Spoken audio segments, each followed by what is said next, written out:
हिजाब मजहब का जरूरी हिस्सा नहीं। भारतीय रियासत कर्नाटक की हाई कोर्ट के इस फैसले ने किसी को मायूस किया है और किसी को मुतमईन। हाईकोर्ट ने सिर्फ जजमेंट दिया है, ना कि हमें justice. It was in our principal's hand. College के प्रेमाइसेस के अंदर ही इस इशू को सॉल्व कर सकते थे। वहां पर एक ड्रेस कोड है और जो 70 वर्ष से लोग पहनते हुए आ रहे हैं। उडुपी हाई कोर्ट के मुताबिक हिजाब एसेंशियल रिलीजियस प्रैक्टिसेस की तारीफ पर पूरा नहीं उतरता, क्योंकि ये इस्लाम का लाजमी जुज़ नहीं। भारतीय आईन में शहरियों को मजहबी आज़ादी तो हासिल है, मगर इसे एसेंशियल रिलीजियस प्रैक्टिसेस से मुंसलिक किया गया है। ये लाजमी मजहबी जुज़ क्या होंगे, इसकी तारीफ भारतीय आईन में मौजूद नहीं, मगर वक्त के साथ सुप्रीम कोर्ट ने इसके लिए एक मयार तय किया कि ये वो अवामिल होंगे जिन पर इस मजहब की बुनियाद खड़ी होगी। यानी अगर इन अवामिल को रद्द किया गया तो मजहब की बुनियादी है तब्दील हो जाएगी। एसेंशियल रिलीजियस प्रैक्टिस का कोई कॉन्स्टिट्यूशनल स्ट्रेंथ नहीं है।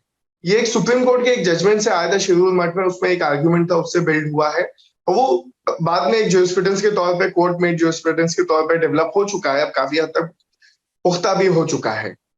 लेकिन मेरी जाती राय भी है कि कोर्ट उसको उस डोमेन में, थियोलॉजी के डोमेन में नहीं जाना चाहिए, और अगर जाना भी चाहिए तो हर एक केस में आपको एक्सपर्ट्स बुलाने चाहिए, उस फील्ड के एक्सपर्ट्स को सुनना चाहिए।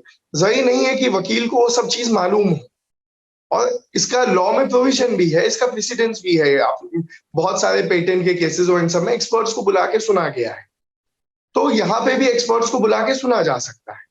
भारतीय आईन में लाजमी मजहबी जरूरत में ये भी देखा जाता है कि आया जिस काम को मजहबी तौर पर लाजिम करार दिया जा रहा है वो इस मजहब की इब्तिदा में ही राइज हुआ था या नहीं, मगर बास केसेस में इसे नजरअंदाज होता भी देखा जा सकता है। सिख धर्म को जो है वो गुरु नानक ने शुरू किया था, और पगड़ी, केश, कड़ा, कृपाण, ये सारी बात जो 10वें गुरु थे, गुरु गोविंद सिंह जी, उन्होंने ये बात लागू की थी। आज हम ये मानते हैं कि पगड़ी, केश, कड़ा, कृपाण, कंघा, ये सारे जो है, ये सारे एलिमेंट्स जो हैं वो इसेंशियल रिलीजियस प्रैक्टिसेस हैं। इनको पहनना, इनका इस्तेमाल करना सिख धर्म के, लेकिन ये सिख धर्म की शुरुआत से तो थे नहीं। तो अब ये कौन तय करेगा कि ये कब इसेंशियल रिलीजियस आइटम्स बने? ये दूसरी तरफ भारतीय जनता पार्टी दिल्ली के रहनुमा नवीन कुमार इसे मजहब नहीं बल्कि तालीमी इदारों में नज़्म ज़ब्त के पहलू से देखते हैं और कहते हैं कि यूनिफॉर्म का उसूल ही ये है कि सब एक जैसा लिबास पहने। उनके मुताबिक हिजाब पहनकर भारत में कहीं भी जाएं कोई ममानियत नहीं, मगर तालीमी इदारों में अगर इसकी इजाज़त दी गई तो फिर हर मजहब के पैरोकार अपनी गुजारिशात लेकर आएंगे।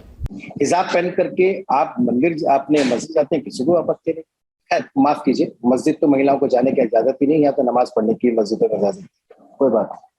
आपके वहां होगी मुझे मालूम नहीं, लेकिन हिंदुस्तान में नहीं। लेकिन उसके बारे में आपने कभी आवाज नहीं उठाई, कभी उठाइएगा, शायद महिलाओं को न्याय मिलेगा। वो भी अपने भगवान की आराधना पूजा करना चाहती है, लेकिन उनको मस्जिद में नमाज पढ़ने की इजाजत नहीं।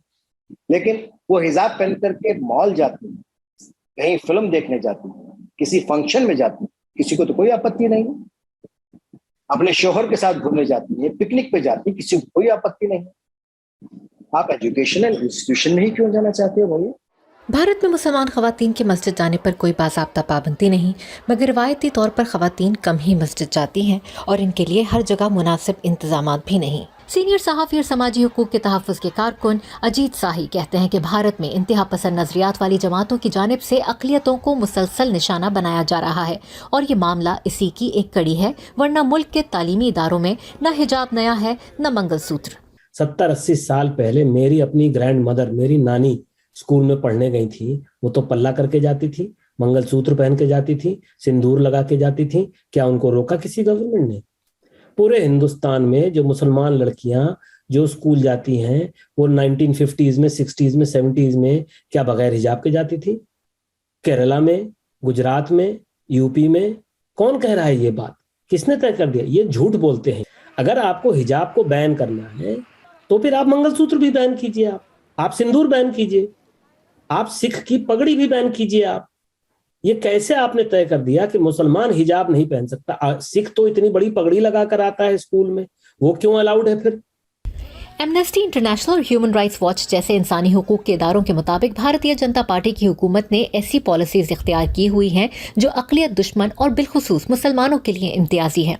भारतीय जनता पार्टी और भारतीय वज़ीर आज़म इन इल्ज़ामात की तरदीद करते रहे हैं। उनका कहना है कि नाक़िदीन इंसानी हुकूक के मसाइल को सियासी रंग देते हैं और मुल्क की साख को नुकसान पहुँचाते हैं। सीनियर सहाफ़ी आरफा खानम शिरवानी कहती हैं कि हिजाब का मामला सिर्फ मजहबी या आईनी बहस का नहीं, अदलिया या रियासती हुकाम चाहें तो यूनिफॉर्म ही के रंग के हिजाब की इजाज़त दी जा सकती है। आरफा की नज़र में मामले के समाजी पहलू को समझना ज़रूरी है। लोगों को एक्सक्लूड करने के बहुत सारे बहाने हो सकते हैं कि आपने इस रंग के कपड़े पहने हैं इसलिए आपको एक्सक्लूड करेंगे, आपने सर पे ये कपड़ा रख लिया है तो आपको एक्सक्लूड करेंगे, या कपड़ा नहीं रखा है तो आपको एक्सक्लूड करेंगे। मुझे लगता है कि हमारे एजुकेशन जो सिस्टम है, और खासकर हम एक ऐसी कम्युनिटी के बारे में बात कर रहे हैं जो बहुत ही समाजी और एजुकेशनल इकोनॉमिक बहुत ही कमजोर बैकग्राउंड से आने वाली लड़कियां हैं, मुस्लिम लड़कियां। 100 में से एक लड़की मुस्लिम ग्रेजुएट होती है। तो आप सोचिए इन 1% लड़कियों को भी आप डिस्करेज कर रहे हैं कि ये लड़कियां भी कॉलेज ना जाएं। कौन क्या कह रहा है इससे कत नजर हिजाब पहनने की ख्वाहिशमंद तालिबात नबा और मनाल ने हाई कोर्ट का फैसला सुप्रीम कोर्ट में चैलेंज कर दिया है। एडवोकेट अनस तनवीर इन तालिबात के वकील हैं। अनस, सुप्रीम कोर्ट में जो अपील की गई है उसमें किन बातों को बुनियाद बनाया गया है? कर्नाटका स्टेट एजुकेशन एक्ट और उसके रूल्स हैं, वो कहीं भी पावर नहीं देते हैं यूनिफॉर्म रेगुलेट करने का। इन कॉलेजेस ने कहीं यूनिफॉर्म प्रिस्क्राइब नहीं किया था। जो पावर है भी उस लॉ में, वो पावर इंस्टीट्यूशंस को रेगुलेट करने की है, ना कि स्टूडेंट्स को। और मान लीजिए कि अगर यूनिफॉर्म प्रिस्क्राइब है और वो बच्चा नहीं पहन रहा है तो उस पर कोई सजा का प्रोविजन नहीं है कानून में। आपने जब हिजाब बैन किया आपने सजा दी है, और इस बैन को करने की आपके पास कानूनन कोई ताकत नहीं थी। जैसे हाईकोर्ट ने ये कहा एक चीज की सब औरतें हिजाब नहीं पहनती हैं, एक बात यह है कोर्ट ने एसेंशियल को मैंडेटरी समझ लिया। रिलीजन प्रिस्क्राइब करता है, वो मैंडेटरी नहीं हो सकता है। ये दो बातें एक तो अलग अलग हैं। दूसरी उससे बड़ी बात यह है कि आपने सिख टर्बन की बात की। सिखिज्म में टर्बन प्रिस्क्राइब्ड है, वो उनका यूनिफॉर्म का हिस्सा है, उनकी पहचान का हिस्सा है। लेकिन बहुत सिख है जो टर्बन नहीं बांधते। तो क्या सिर्फ इस बिना पे कि बहुत सिख है जो पगड़ी नहीं पहनते हैं, आप पगड़ी को बैन कर देंगे या उसके बैन को आप होल्ड कर देंगे? तो अगर वहां नहीं कर सकते तो आप यहाँ कैसे कर सकते हैं? कर्नाटक में रियासती सतह पर एक कानून कहता है कि तमाम सरकारी स्कूलों और कॉलेजों में तालिब इल्म हुकूमत की मंजूरशुदा यूनिफॉर्म लाजमी पहनेंगे और प्राइवेट इदारे अपनी यूनिफॉर्म का इंतखाब खुद कर सकते हैं। हिजाब पर तनाज़े ने जोर पकड़ा तो कर्नाटक में हुक्काम ने इसी कानून के इतलाक का ऐलान किया।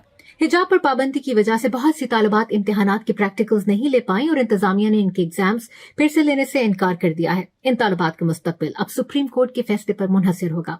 भारतीय रियासत कर्नाटक के तालीमी इदारों में हिजाब पर पाबंदी बरकरार रहती है या नहीं, इसके लिए अब सबकी नजरें भारत की आला तरीन अदलिया की तरफ देख रही हैं।